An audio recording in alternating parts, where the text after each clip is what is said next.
Most of my childhood was spent in the same 20 square miles of forest, somewhere in the Appalachian wilderness. I lived there with my mom in this cabin she claims to have built with her own 2 hands. I believed her for a while, though now I'm fairly certain she just found an abandoned cabin and fixed it up as best she could. It was so cold in the winter, and the small fires we managed to produce in the fireplace did little to warm the area. Most winter nights were spent with us cuddled under the same blanket. During the summers, the cabin was so humid that you could see the wood sweating. Often, we'd opt for sleeping outside on summer nights, despite the clouds of mosquitoes that the makeshift netting my mom made from old fabric did little to quell. The multitude of bug bites was preferable to waking up dehydrated from sweat, though. Our days back then were mostly spent with my mom hunting for small animals to cook and eat, while I gathered firewood and picked berries. On rare occasions, we would take breaks and spend the day singing songs or reading from the handful of books she had. However, we needed to survive, and that meant working hard to ensure we had food and fresh water. My mask made foraging more difficult than it should have been. I constantly had to pull at the white cotton sheet to fit the eye holes over my eyes, and it would often become drenched in sweat within an hour. The only time I ever took off my mask was when my mom bathed me. I would often try to catch my reflection in the water, but it was never clean enough. I wondered if she'd ever seen my face. She would have had to have seen it the day I was born, right? I learned early on not to ask my mom questions that involved the masks or my face. The only answer I ever received was that if I took off my mask in front of someone, something bad would happen. If I pushed any further, she would say, "I'm your mother, and you should trust that I know what's best." And I did, for a long time. My mother was my whole world, and I loved her as much as a boy could. We spent most of our time together, and I have mostly happy memories of her. Of course, there are bad memories sprinkled in there, with some being downright horrible. I recall once when I was somewhere between 4 and 6, I was playing outside in our garden. Mom was on the other side of the yard doing laundry, while I hopped through the soft dirt, stepping on any pests I saw. Looking at their guts on the underside of my shoe every time I stepped on one filled me with a sense of satisfaction, knowing I was aiding in our survival in a small way. I'd made my way to the end of the garden when I noticed the rabbit cage. Mom had kept several she'd caught in traps to breed for meat. She told me not to get attached to any of them, as we'd be eating them all at some point. But of course, I'd give them all names and loved sticking my fingers in the cage to feel their soft fur. One of the females, whom I'd named Daisy after a character in one of my mom's books, was staring at me. She chewed on whatever vegetation she had in her mouth as I approached. She didn't scurry or hide like all the others in the cage, instead continuing to look me in the eyes. The curious way she watched me made me smile underneath my mask. We looked at each other for a while before I got the sudden urge to untie the twine from my neck. It fell to the ground, and I slowly pulled the mask away from my face. Daisy continued staring as I moved my bare face closer to hers. A warmth fell over me as she stared. The feeling of having someone, even a small-minded creature like a rabbit, see my real face was almost euphoric. The rabbit didn't cower as I thought it might upon seeing my face. The way my mom pushed to keep my face hidden made me think there was something horrible about it. But if there was, Daisy didn't care. She didn't look at me any differently than she might my mom, or one of the other rabbits. It made me smile brighter than I ever had. "Nestor," called my mom from around the corner. I struggled to grab my mask from the ground and throw it back on my face. But it was too late. Mom grabbed me by the shoulder while staring at the sky and smacked the back of my head hard enough to make my vision blur. "Put your mask back on right now," she cried. I did as she asked, and she pulled me away from the scene, leaving Daisy still staring in the spot where I'd been standing. We had Daisy for dinner that night. Mom didn't have to tell me, as I'd seen her take Daisy from the cage from my bedroom window. I listened to her frantic squeaks before Mom likely broke her neck, as was her common method for killing our dinner. Daisy lay in a charred pile in the center of the table that night. Mom pulled off one of her legs and threw it on my plate. "Eat," she said. Tears soaked the inside of my mask as I pulled down the mouth hole a bit so it sat as close to my mouth as I could get it. I picked up Daisy's leg and brought it to my lips. "Eat," she yelled. I took a bite of the unseasoned meat and tore it away from the bone. I closed my eyes while chewing and swallowed. Mom nodded and began eating some breast meat, satisfied. "Do you realize what could have happened if I accidentally saw you without your mask?" she asked. "No, you won't tell me," I returned defiantly. Mom paused as if trying to gather her thoughts. She sighed, then gave her constant answer of something bad. I felt my mask poking at the small holes that had begun to form along the neck. I'd have a new one the first time I met another person. Like the last mask, this one was made from cloth, but it was a bit thicker, as if it were made from a thick jacket. Despite this, it breathed better, making the summer trips collecting berries a bit more bearable. I was 8 or 9 years old during one of these trips, and several yards from us, I spotted a bush covered in red berries.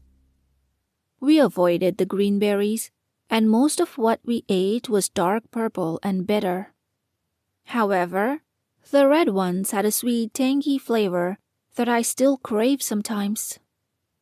I rushed over to them, carrying my basket in tow. I hadn't gotten used to my long legs and arms from my growth spurt earlier that year, so I awkwardly flopped around before reaching the bush. As I approached, it moved a little, like something was inside. I moved closer, assuming it was a squirrel or some other small critter I could easily fight off. A mop of blonde hair poked out from the side of the bush. I rounded it to see the back of a kid. They turned as soon as I approached, and I was met with a blue-eyed, skinny, blonde girl. She was around my age. Her hair fell past her shoulders, and it was full of leaves. The dirt stains on her clothes and scratches across her bare legs told me she'd been in the woods for a while. "Hi," the girl said with a bright smile. I backed away a bit. "Why are you wearing a mask? Are you a superhero?" she asked with a mocking laugh. "Superhero?" I asked. "Yeah," she returned before reaching into her back pocket and pulling out a rolled comic book. She handed it to me, and I saw Spider-Man written on the front. It was the first time I'd ever seen anyone else in a mask, though his was a lot cooler than mine. "You should wear one like him instead," the girl said. The sound of leaves crunching sounded behind me, and I saw my mom approach with her bow and arrow. Her eyes widened when she noticed the girl. "Hello," the girl said. I watched my mom's hands shake as she held the bow and arrow tightly against her side. Another sound came from behind the girl, and Mom quickly lifted the weapon. It was a man with a large brown beard. He spotted my mom instantly and threw his hands up in submission, while slowly moving in front of the girl. "Who are you?" Mom asked. Hello," he said. "I'm Monty, and this is my daughter, Jamie. We're camping nearby. Sorry, I didn't know we were on someone's property." Mom refused to lower the bow and arrow. "You need to leave." "Is this your property?" the man asked. Mom bit her lip, and her arm started to shake. "Yes," she said. "Would the parks office confirm that if I called?" he asked. Mom lowered the bow a little. "Jamie, why don't you go find some firewood?" he said. "But Dad..." "Go." Jamie pursed her lips and glanced at me before stomping away. "Look, if you're this deep in the woods, I assume you're hiding from something just like we are," he said to my mom before looking at me and raising his eyebrow. "We don't want any trouble, and I don't care what you're doing out here, honestly." "See that tree?" Mom said, pointing to the tallest one in the area. "Don't cross it again, you or your girl." "You got it," Monty said with a smile, and with that, my mom lowered her weapon. "I was just bluffing, by the way. I ain't got a phone. Too easy to track." Mom grabbed me by my arm and pulled as we started walking back home.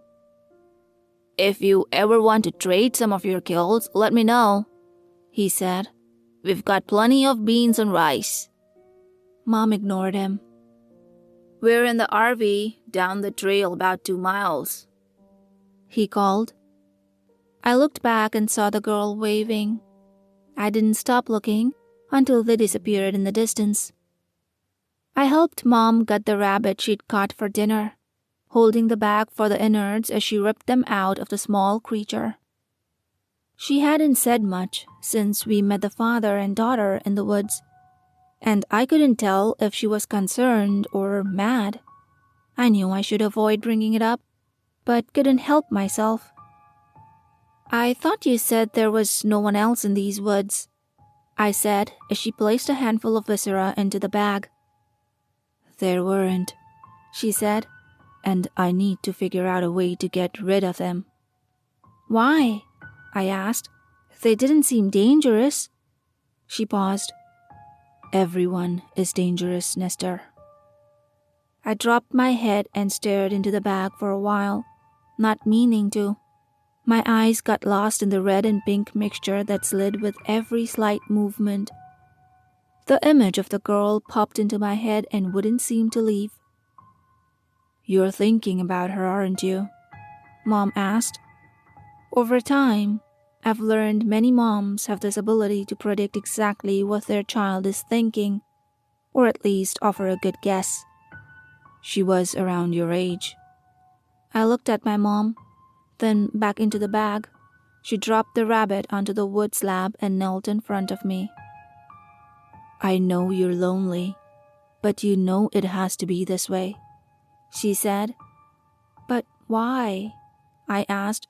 "You never tell me." "I tell you that you need to trust me," she said before standing back up. "And that should be the only explanation you need." It wasn't, though. I don't know if it was the fact that my mind was changing in adolescence, or I'd finally had enough, but I'd already started thinking of ways I could sneak away and meet that girl again. "I know what will make you feel better," Mom said before taking off her blood-stained gloves and going inside. She came back out a few minutes later, holding something behind her back. She stopped in front of me, and my hand started to shake with excitement. I'd never gotten a gift before, and never expected one. The feeling of excitement was something I hadn't had much experience with. She paused for a few more moments as I felt I was about to burst. She finally revealed what looked like a light brown mass, the color of a dying tree. She smiled as she handed it to me. It felt smooth and almost sticky. I pulled the edges apart to see that it was a new mask, but it was nothing like the ones I'd had before. This one had actual facial features, a mouth with lips, a nose like my mom's, and eyebrows. "I made it with rabbit skins," she said. "I thought you'd like having one that looks like an actual face." I stared at it, trying to appear grateful but struggling to understand how I actually felt. "Well, try it on," she said. I did as she asked, pulling the thin leather across my head and to my neck. It fit tightly against my head. The eye holes were perfectly situated, so I wouldn't have to pull the mask down to see. "You probably won't want to wear it in the summer, but I tried to make it more comfortable and durable than your last one." I breathed in the gamey smell of the leather and pressed my tongue against the inside of my mouth. "Well, what do you think?" she asked. "Thanks," I said, wishing it looked more like Spider-Man's. Mom was always exhausted after a day of hunting, especially during the summer. It was almost impossible to wake her up. Once she fell asleep, I snuck out of the cabin and into the woods. I followed the path, remembering what Monty said about their RV being 2 miles down the trail. As I walked in the darkness, I wondered why I was trying so hard to see this girl again. I'd been fine living my whole life without anyone besides Mom, though I'd begun to wonder if that feeling of complacency came from a secluded life. I'd been walking around for half an hour when I heard voices a few yards away. I ducked into the nearby trees and spotted a fire that gave way to a dingy brown RV. Monty sat in a chair beside the fire while Jamie danced around it. I moved closer without meaning to, not realizing that I was no longer hidden. Jamie spotted me as she rounded the fire. I watched her say something to him before she came skipping towards me. "Hey, Spider-Man," she said. "I like your new mask." "Thanks," I said. "My name is Nestor." "I like Spider-Man better," she said. "Come on, I told my dad I was going to pee, but I want to show you something." She grabbed my hand and pulled me into the woods. Her hand was soft and warm, despite it being chilly that night. I still remember that. The temperature of her hand left an impression on mine that seemed to remain for years. We walked a few yards more until she stopped at a small ditch with a thin stream at the bottom. She smiled at me before sliding down to the edge of the stream. I paused before following. At the bottom, she caught my arm and stopped me from going face first into the creek. She laughed, and I laughed back. "Look," she said, pointing in the creek. I scanned the surface of the dark water, unsure of what she was pointing at. "Tadpoles," she said with excitement. I looked again, and in the moon's reflection, I saw tiny black dots swimming near the edge of the creek. "They'll grow legs soon," she said. "That's what I learned in school. Do you go to school?" I shook my head. "Yeah, I'm not right now, but my dad said I can go back soon, when we leave the woods." Despite not knowing her well, the thought of her leaving made my chest hurt. "Jamie!" cried Monty from somewhere in the woods. "I gotta go," she said softly. "Come visit me again. Just whistle 3 times and I'll come find you in the woods." She climbed up the ditch and waved before disappearing. I only went to visit her on the nights my mom was exhausted. Sometimes Jamie was already in bed when I arrived. We only saw each other once every couple of weeks, but the times we saw each other made up for all the time away that I wanted to see her. Seeing her was like seeing sunshine after weeks of rain. On these late-night meetings, Jamie told me all about her life out of the woods, the friends she had back in her hometown, the restaurants she missed, the afternoons she spent at their local library, reading whichever book had the coolest cover. Have you ever read The Boxcar Children? She asked me one night. I shook my head. My mom had a small collection of books, and most were too long for me to be interested in. The only 3 I had read from her collection were one about local wildlife and an old cookbook with faded letters. Whenever I leave, you can visit me, and I'll let you borrow it, she said while hitting tall blades of glass with a stick. I have a whole collection. Oh, and we can go to the movies. I love going to the movies. I used to go all the time with my mom and dad before they broke up. Broke up? I asked. Yeah, it's like when adults decide they don't like each other anymore, so they stop living together. She knew so much more than me about movies, books, the world, everything. You've really lived out here your whole life, Spider-Man? She asked. Yeah, I think so, I said. That's cool. You're like this guy in this movie I like, called Tarzan, except you weren't raised by gorillas, right? She laughed. We found a clearing and sat in the cool grass. Fireflies flew around the tall grass like embers. We looked at each other, and she smiled, and I smiled back. She picked at the grass to her side, randomly glancing at me. Why do you wear a mask? She asked, not looking up at me. I knew it would come up eventually, though I liked how long she'd gone before asking. My mom says something bad will happen, I said, wondering if I should have come up with a cooler reason. She picked at the grass for a few more seconds before standing up and dusting her hands. Works for me, she said before offering her hand to help me up.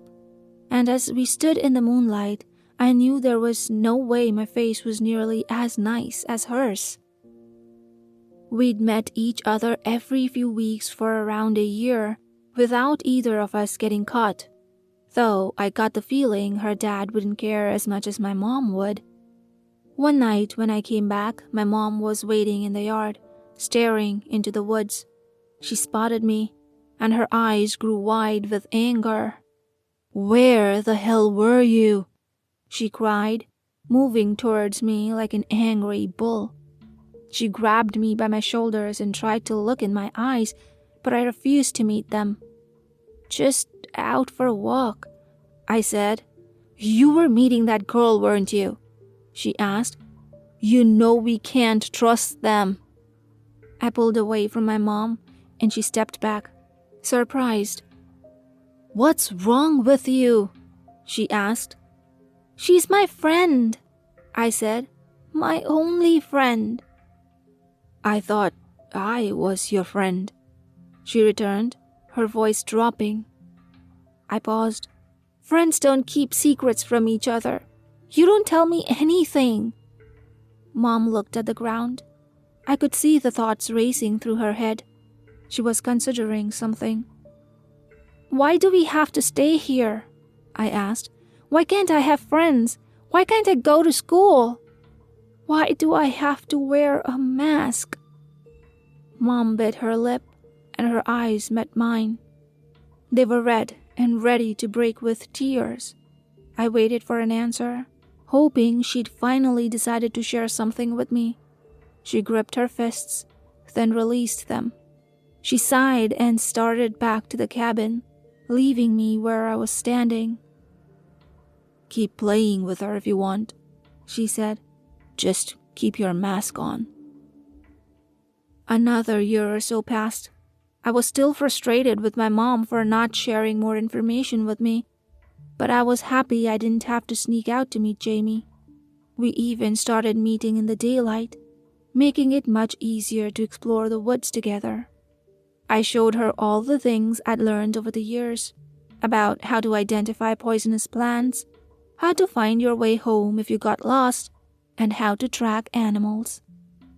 Wow, you know a lot about the woods, she said. Why didn't you ever tell me? I shrugged. Will you teach me how to shoot a bow and arrow? She asked. Mom had just taught me, so I wasn't sure how well I could teach her. However, the pleas in her eyes kept me from saying no. We found a spot near a clearing in the woods where my mom would often hunt for quails. We ducked behind a log, and I set up the bow and arrow on top of it. A small flock of quail bobbed in and out of the tall grass. I picked a large one closer to us than the rest and aimed the arrow just as Mom had taught me. The quail bobbed again, and I took a deep breath before letting the arrow go. The flock flew into the air, leaving the arrow on the ground, pointed towards the sky. We walked to the clearing and found the quail struck through its chest with the arrow. "That was amazing," she cried. "I want to try." It was the first animal I'd ever killed on my own, and I loved that Jamie was here to see it. It made me realize that I wanted her there for all the big moments in my life. We went back to the log with my quail and hid. An hour or so passed before the flock returned and started picking at seeds and insects on the ground. I handed Jamie the bow and arrow. "What do I do?" she asked, holding the bow and arrow at her sides. "You have to show me, silly." I awkwardly moved towards her and placed my arms around her shoulders. I lifted her arm with the arrow, then the one with the bow. I positioned them in the right spots, slowly. Her hair smelled like sweat and dirt, but I liked it. You have to aim and take a breath before shooting," I said. "You need to make sure you're completely relaxing, and taking a breath helps." "Okay," she said. "How far do I pull the string back?" I gulped before putting my hand over hers. She breathed quickly, as if I scared her, but quickly settled into my arms. I cupped my hand around hers and pulled the string back. She looked at me and smiled. "I think I got it," she said. I moved away as I noticed my heart beating harder than it ever had. She aimed the arrow and took a breath. She let it go, and the flock flew away. We both watched the arrow for a moment and saw it move. We ran to it and saw the quail shot in the side. I pulled the arrow out, and the tiny bird struggled to move away from us. "Oh no," she said. I could see her starting to cry. "It's okay," I said, picking up the quail and holding it between us. "Do you think we can help?" Before she could finish her thought, I twisted the bird's neck, and it went limp. I held it to her, and she stared at me wide-eyed. I cocked my head at her, but she looked away. "It's okay. You can keep it," she said. We spent the rest of that day at a clearing close to her campsite. She poked at rocks with her pocket knife and stared at the forest, not saying anything. I was about to ask her what was wrong when she dropped her head and began sobbing. "What's wrong?" I asked. She looked back up, then to me. "I want to go home." I dropped my head. "I know my dad is hiding me from my mom," she said. "He picked me up from school one day and told me we were going on a fun trip and that we'd go home soon. I believed him for a long time. But I'm not a stupid kid anymore. I miss my mom. I miss my old friends." I know she didn't mean to make me feel bad, but hearing all this hurt. I thought she was happy out here with me, that all we needed was each other. "I want to leave," she said, "and I want you to go with me." I sat back. "What? I can't leave." She pursed her lips and set her head on her knees. "Why do you wear that mask?" "I have to, because your mom says." I paused, then nodded. "Your mom's lying, just like my dad is. I bet you $1 million nothing will happen if you take off your mask right now." She moved her hand towards me and gripped the neck of the mask. I pulled back, and she let go. She paused and tried again, and this time I allowed her to untie the twine. Everything seemed to move in slow motion as she gently pulled upwards on the mask, careful to avoid yanking too hard around my nose and eyes. Everything went black as the last bit of the mask traveled up my face. But then Jamie's smiling face greeted me with the sun behind it. We stared at each other for several moments. "See? Nothing," she said. "And you don't have any hideous scars or anything." "Really?" I asked. She shook her head, then leaned in, kissing me on the lips. My eyes widened in surprise for a moment, but I quickly relaxed as it felt right. Perfect. She pulled away and smiled again. My smile was so big my cheeks started to hurt. "Let's leave. Tonight," she said. "Tonight?" She nodded. "I can grab food and stuff to last us a while, and you can use your forest knowledge to lead us back to the road. Some adults will have to pick up some kids they see on the side of the road. I'll tell them where my mom lives, and we can go back there." "Your mom would let me stay?" I asked.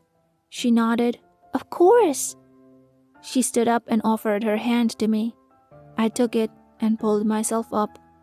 "Meet me here when the moon is in the center of the sky," she said. 1,000 thoughts went through my mind as I stood there, holding Jamie's hand. I wondered if this was really a good idea, if my mom would be okay without me, if I was ready to leave the woods. But I knew I could do all of it as long as I was with Jamie. I nodded. She started out of the clearing with me a few feet behind her. She paused, causing me to stop. She stood still for several seconds with her arms at her sides, the pocket knife in her hand shaking. "Jamie?" I asked. "Are you okay?" She turned to me with wide eyes and her mouth clenched. "Jamie!" I moved towards her, but she lifted the knife. I stood frozen as she moved it towards her head, holding it a few inches from her cheek. She stuck the knife deep in her face, and I screamed. She pulled against the handle, dragging the blade along her face. I ran to stop her, but a kick to my stomach sent me to the ground. Jamie continued cutting her face, dragging it along her forehead and down to her ears. I leapt up to stop her again, but again and again she managed to keep me away while continuing to slice her flesh. "Jamie!" cried a voice from the woods. Monty distracted me for a moment as he came running into the clearing from behind me. "I heard a scream," he said while approaching, and noticed the knife in Jamie's face and the blood running down her neck. "Jamie!" he cried. He ran quickly towards her, glancing at me along the way. He paused a few feet behind me, and I stood between the two of them as the horrible sounds of Jamie's knife still working down her face filled my ears and made my legs immobile. Monty stared blank-faced at me for a moment, then dug into his pocket without looking down. He pulled out a much larger knife than Jamie's and stuck it into his own cheek, starting to cut along the same pattern she had. I clocked the silence from behind me and turned. I didn't want to see what Jamie had done, but I couldn't stop myself. My brain wanted to leave as quickly as I could, but something buried deep told me to look. I looked upon a bloody mess of musculature. Her eyelids were still there, though she didn't blink. Her nose was gone, as were her lips, revealing 2 rows of small teeth. The sounds of Monty continuing to slice sounded behind me as my eyes traveled down Jamie's body. At her side, I saw what was left of her face. She lifted her arm and held it up to me. It looked like a... I wanted to scream, but couldn't. Instead, I ran. I ran as fast as I could back to the cabin, pulling my mask back over my face along the way. Mom was peeling the husks from some corn when I ran into the yard. I stumbled to the ground, and she ran over. The inside of my mask was soaked with tears, and I was having trouble breathing in it. "Nestor, what's wrong?" she asked, kneeling in front of me. Her fingers drifted to the untied twine at the bottom of my neck. "Oh no," she said. Did she see your face?" "They're still alive," I said. "We can take them out of the woods." "It's too late for them, son. I'm sorry." I cried violently for another few moments, then looked at my mom. "When you said something bad would happen if someone saw my face, you didn't mean something bad would happen to me, did you?" I sat in the kitchen while Mom brought me a cool glass of water. I could tell she was stalling, but I didn't care. Everything was wrong, and nothing she said would make it better. She sat in front of me and grabbed my hand. "I didn't want to tell you. I hoped I would never have to." She looked from side to side, then at me. "In the town I grew up in, this small place on the other side of the woods, there were stories of things in the forest. Things that only showed themselves when they wanted to be seen. Spirits, ghosts, monsters. Natives had a name for this particular brand of spirits that I can't remember," she continued. "Us in town always just called them face stealers." My heart stopped beating for a moment.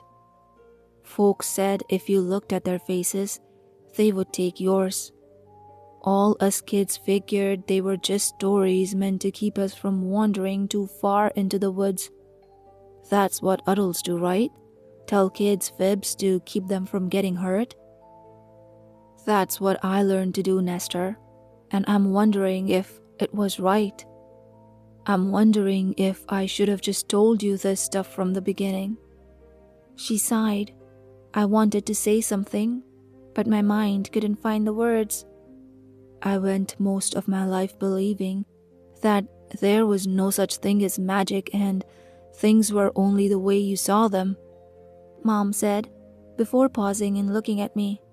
"One day, I was walking in the woods, just trying to clear my head. I might have wandered farther than I should have, but I grew up around the trees.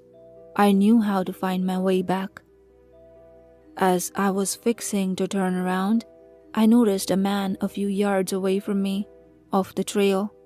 I didn't think nothing of it at first, figured he was out hunting or something like that. But when he turned to me, his face was missing, cut clean off. Took everything except his teeth and ears." My hands started to shake. I didn't want to believe anything she was saying, but the image of Jamie's skinless face refused to leave my head. I started walking backwards, thinking, this man must have lost his mind. But it started to occur to me that maybe all those stories I thought were bullshit actually had some truth to them. She looked at me, then away. It was the first time I'd ever heard her curse. I kept moving away from that man when I saw the small body facing away from me, a few yards away, off the trail. A kid, no older than 2 or 3, completely naked in the woods by themselves. I walked towards them, thinking they might be in danger from the man. Then I saw it. A clump of skin on the ground in a pile like an anthill. The holes for his eyes were the only things I saw before turning away. I didn't know what to do. I thought about just leaving you out there. But then you started to cry, a painful cry that broke my heart. I couldn't have kids of my own, but She swallowed her saliva. I wrapped my outside shirt over your head and picked you up. And when you wrapped your tiny arms around my neck, I knew that I had to protect you. So I just kept walking deeper and deeper into the woods, not knowing what to do, but hoping I'd figure it out along the way. She answered the first question I had without me having to say anything. I don't know who left you there or why, she said. I wondered if your real parents would ever come looking for you. And maybe that's partly why I wanted us to stay as hidden as we could. Her eyes drifted to me. There was a long, heavy silence. Nestor, she started, I don't want to ask, son, but I think I have to. When your friend did what she did you like it? Of course I didn't like it, I thought as I wandered back through the woods. I didn't have time to examine my emotions at the moment, though. I thought I was terrified. But had I confused excitement for terror? The sun was beginning to set when I made it to the spot where Jamie and Monty lay. They were both on their backs, their bodies still against the bright green grass. I warily approached, not wanting to see what had become of their faces, but unable to stop myself. I stopped just shy of their bodies and noticed something on the ground. A small mound of pink flesh stared back at me, and I knew it was her face. I didn't move for a few moments, my stomach turning at the idea of what her face might look like detached from her body. Still, I moved towards it, seeing a few insects had begun picking away at the flesh. I picked it up, dusting the small creatures away while feeling the softness of the flesh between my fingers. As the stinky blood coated my palms, I felt the side of my mouth begin to curl into a smile. I gasped and dropped Jamie's face before running away from the scene, wiping the blood from my hands onto my pants. I sat in my room staring at the wall for a long time. My body still buzzed from the feeling of Jamie's face between my fingers. The fear and sickness had all disappeared, instead replaced with an elation I'd never experienced. My body felt light, and the constant fear and anxiety that usually filled my brain had gone away. I felt confident and more intelligent, though it seemed impossible at the time. I sat with that feeling, not wanting it to leave. However, when it did, I felt worse than I ever had. A dark cloud seemed to surround my head as my body felt heavy and bound to the space around me. The realization that I would never see my best friend again came rushing into me, and the guilt of knowing I had caused her death made me wish I were the one lying lifeless in the grass instead of her. I cried for the next few hours until it felt like I had no tears left. My mom had come by to check on me several times, but avoided coming into my room. "Just let me know if you need something, okay?" she asked once. I heard her move to her room and shut the door. She never closed her room at night before that day. I could tell there was something different about her, and it had become more evident over the next few days. She no longer walked around the house like an authority figure, but more like someone trying to avoid eye contact with a mean dog. She never brought up the incident again, and I was thankful for it. The guilt of killing Jamie never went away, though neither did the remembrance of that ecstasy I experienced afterwards. It created a temptation in me to go out and find someone else to whom I could show my face. It became a regular craving. Usually, it was more like one might crave sugar after going a long time without any, but some nights it was almost comparable to starvation. It became so bad that one day I saw my mom working outside, busy and distracted with chores. I approached from behind and started removing my mask without thinking. My mom heard me approach and spun around, dropping the garden hose she'd been using. The look of fear in her face, the woman who'd ensured my survival, who'd loved me despite knowing I was a monster. Seeing her that terrified of me, it almost hurt worse than Jamie. Mom slept with a chair against her door that night, and for most nights after. While she was sleeping one night, I snuck into her craft room, spotting a large needle she used on leather. I grabbed it, taking a thick roll of twine as well. Jamie's face flashed in my mind. First, her face the first time I'd met her, followed by the last time. I knew it was horrible, but my emotions and my brain weren't matching, and at the time, I felt like my brain was right. If the cravings weren't going to stop, then I needed to prevent my mask from ever coming off again. I took the needle and twine and held them to my neck for a moment. Before taking a deep breath, the needle punctured my skin, then the mask leather. I cringed as the twine slid through my flesh and felt every centimeter of its rough edges scraping the inside of my skin. Lines of crimson fell from every puncture in my neck. The harsh stinging I'd felt when I first punctured my skin had become a dull pain. For the first time in my life, the mask felt warm and comforting. I breathed in its leathery smell before lying back on my bed, thankful I'd never hurt anyone like I'd hurt Jamie. My bed is much more comfortable these days. I invested in a weighted blanket and a goose-down pillow, and you truly can tell the difference. In a month, it'll be 10 years since I left the woods. Mom died a year prior, and being out there by myself, well, it was lonelier than I can describe. Though, on some nights, I would give a lot of money for the peace and quiet of the woods. My apartment overlooks a bustling downtown area, and while the view is amazing, the noise of the city can be a bit overwhelming at times. Thank God for the noise-canceling headphones my ex-girlfriend gifted me for Christmas last year. Though it's my day off, I decide to do some cleaning.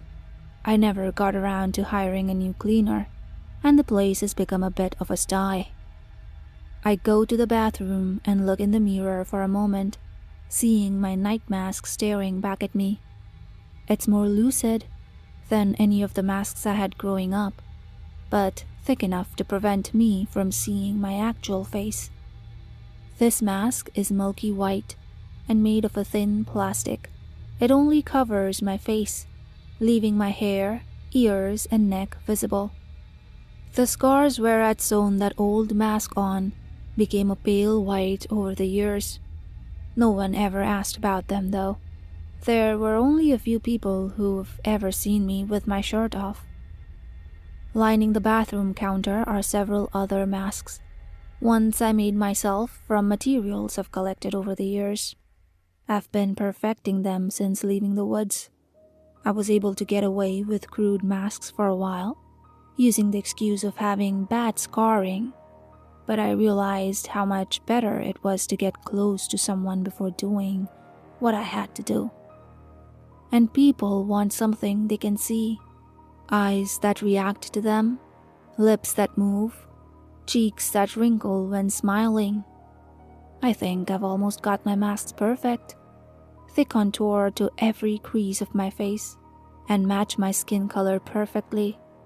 Only sometimes will someone notice something off about my face. Maybe they spot a plasticky sheen to the synthetic skin, or see makeup lines around my lips or eyes. They only make a look of concern and continue about their day, wondering if what they saw was only their imagination. I decide to clean my room first, starting with a mess of clothes in the closet. Before getting started, though, I decide to reminisce and drag out the leather box near the back corner of the closet. I place it on my bed and pull the flap open. A smile climbs up my cheeks. I've managed to preserve most of them, with the latest ones being those of my ex-girlfriend and the cleaners. There are 23 in total, but I have plans for several more, so I'm probably going to need to find a better storage system. Seeing all the empty eye sockets and jagged edges of the faces always makes me feel a slight amount of the elation I felt upon taking them. It also makes me sad though. Sad that I didn't go back for her face before the forest took it. The horror doesn't end here. Choose your next nightmare for more chills.